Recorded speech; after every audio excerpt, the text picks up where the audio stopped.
nosotros no aceptaremos la exclusión de nuestro pueblo de ese derecho. Mr. Gorbachev, tear down this wall.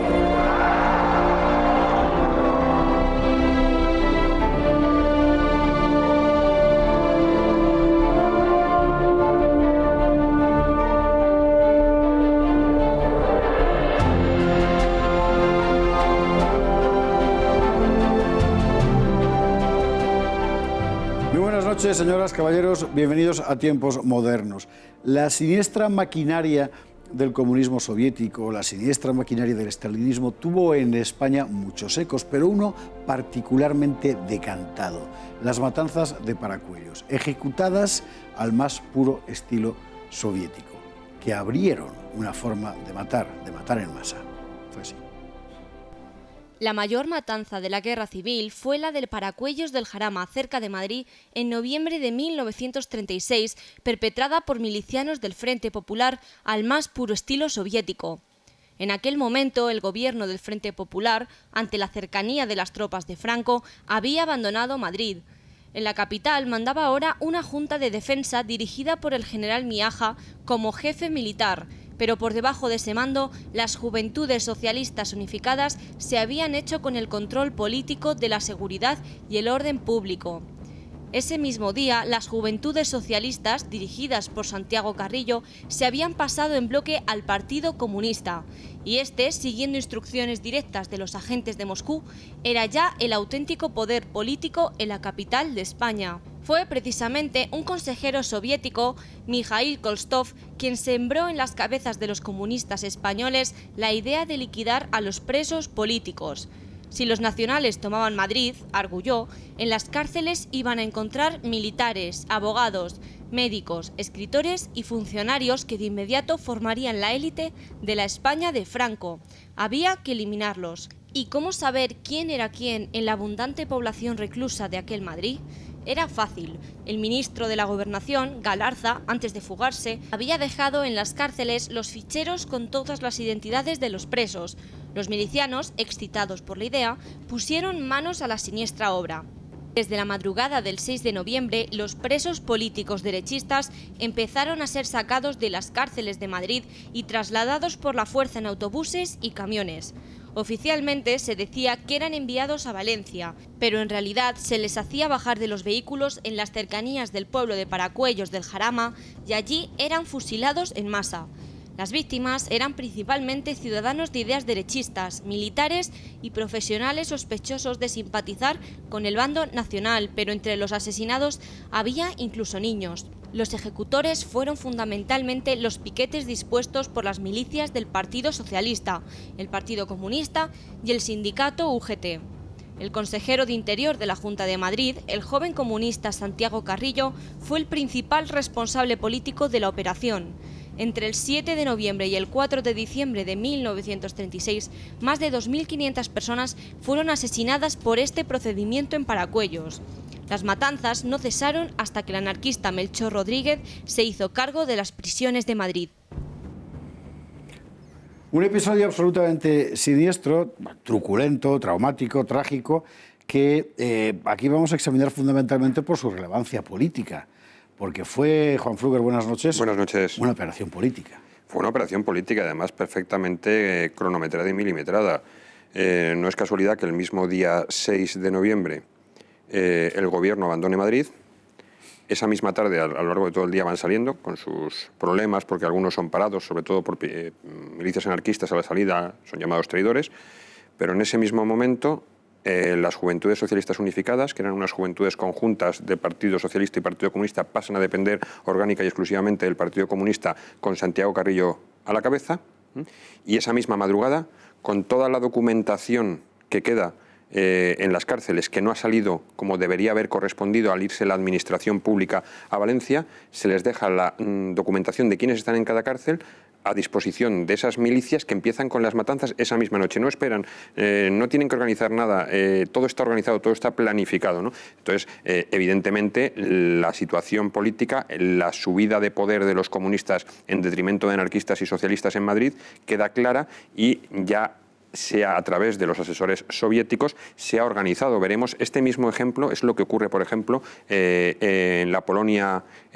ocupada por la Unión Soviética en la Segunda Guerra Mundial, en Katyn. Es el mismo tipo de víctima la que cae en las sacas de Paracuello. Bueno, llamamos genéricamente sacas de Paracuello, porque ya veremos que no es solamente la matanza de Paracuellos, de lo que ocurre en Katyn. Es decir, es toda la inteligencia, toda la oficialidad, todo aquello que pueda poner un freno al paraíso soviético que quieren implantar, es ejecutado y asesinado con nocturnidad. Aquí hay tres elementos, pues. Por una parte tenemos la bolchevización acelerada de las juventudes socialistas. Ya el PSOE estaba enormemente bolchevizado, pero Carrillo va a decirle a Largo Caballero, nos vamos al PC. Y va con gente de los suyos, de las juventudes socialistas. Imagino que Largo Caballero se quedaría con la cara a cuadros diciendo, pero ¿cómo si Lenin soy yo? Pero el hecho es que se pasan. En ese mismo momento, Carrillo está siendo muy influido, lleva semanas siéndolo, por dos agentes del Comintern, que son Kodovila y muy particularmente Koltsov, que es directamente el hombre de Stalin, el hombre de Moscú en Madrid. Simultáneamente a todo eso tenemos el abandono del gobierno, que efectivamente abandona Madrid, se marcha a Valencia, deja aquí la Junta de Defensa y deja en las cárceles la documentación de los presos políticos más significados.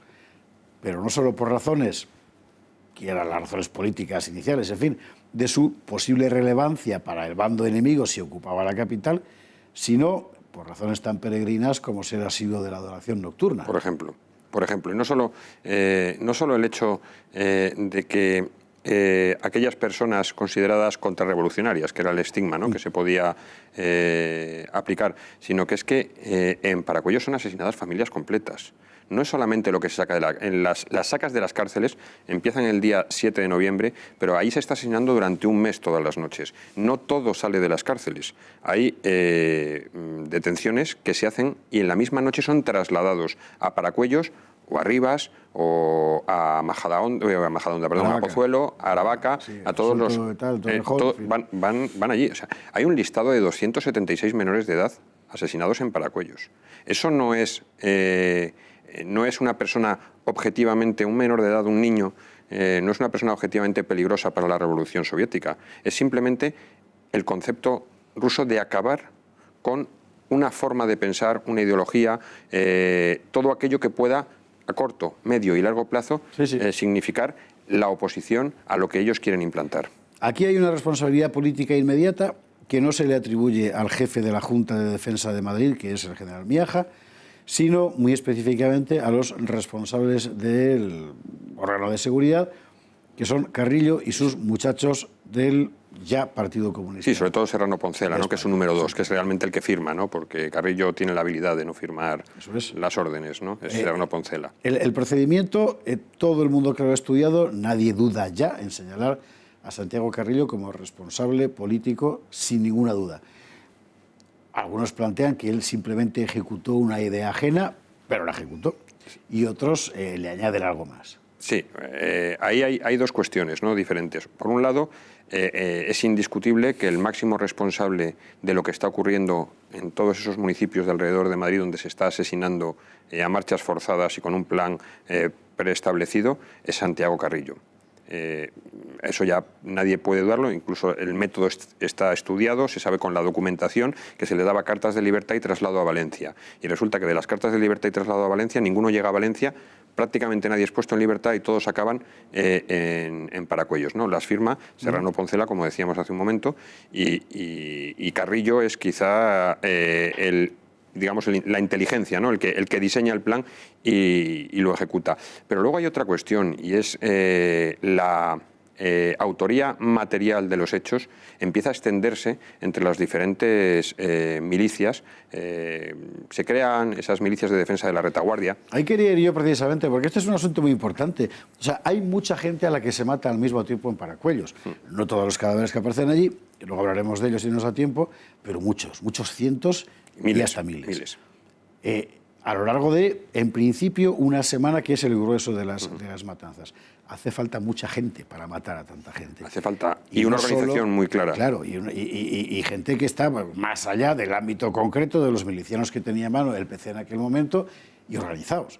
Hay que subirlos en autobuses, como esos que estamos viendo en las imágenes del Servicio Municipal de Madrid, que es donde los llevaban, llevarlos fuera de una ciudad en guerra pasando todos los controles, dejarlos, desviarlos a un punto concreto, hacerlos bajar, asesinarlos, etcétera. Es decir, es evidente que había una organización premeditada y bien estudiada donde todos los demás tuvieron que colaborar. Exactamente. Para ir a Paracuellos, no había la red de carreteras que existe ahora mismo. Para ir a Paracuellos había que pasar por 3 núcleos de población, cada uno de ellos con un control diferente.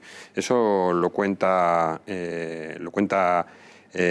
varios de los autores, ¿no? Lo cuenta, por ejemplo, uno que no es sospechoso de ser contrario a las ideas más progresistas, ¿no? Como es Ian Gibson, y cuenta cómo hay 3 controles diferentes, 2 de ellos en manos de las juventudes socialistas unificadas ya, volcadas al comunismo, y otro de los anarquistas. Si no hay una coordinación, el control anarquista no hubiera pasado, y menos con esa guerra o esa pugna interna que había, ¿no? El control del municipio de Algete, que es el último que se pasa antes de llegar a Paracuellos y que es en la entrada a la carretera de Algete, está a 18 kilómetros, estaba establecido en un cruce de caminos a 18 kilómetros de Algete, ese está en manos de los anarquistas, tienen que pasar por ahí, no hay otra forma de pasar.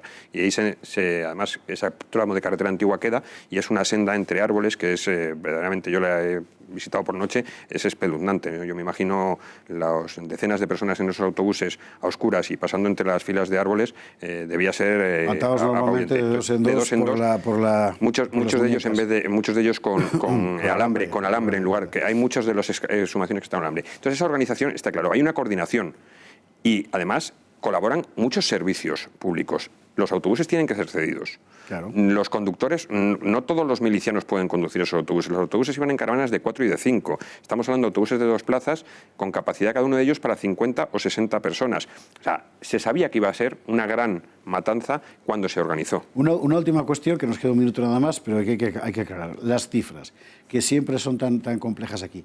Hay que tener en cuenta que en Paracuellos se entierra gente asesinada en el mismo momento en otros lugares de Madrid y gente asesinada más tarde en otros lugares de Madrid y de fuera de Madrid, aunque sobre todo de Madrid. Razón por la cual en las fosas hay muchos más cadáveres de los que allí fueron ejecutados, no obstante lo cual allí fueron ejecutados un mínimo de 2.500. Sí, entre 2.500 y 3.500, según un mínimo de 2.500 desde luego, podrían llegar hasta 3.500. Lo que ocurre es que es verdad que en las 7 grandes fosas que se habilitaron pudo haber había una capacidad por cubicaje de hasta algo más de 10.000 personas. Al final el número es lo de menos, ¿no? Lo que es importante es que es un plan estratégicamente organizado, dirigido desde Moscú y diseñado y aplicado por Carrillo, que fue la mano ejecutora. Yo las cifras casi no quiero, no me gusta entrar al debate porque a mí me da igual que sean los 2.500 de ahí, los 6.700 que marcan unos, los 8.500 que marcan otros, quizá sea lo de menos. La cuestión es que allí se mataron a miles de personas, entre ellos el 10%, 276 niños o menores de edad. Y esto hay que contarlo porque pasó. Y porque demasiada gente prefiere olvidarlo, ocultarlo, ignorarlo o aún peor, justificarlo. Juan Fluker, muchísimas gracias. Gracias a ti. Y a ustedes, como siempre, muchas gracias y buenas noches.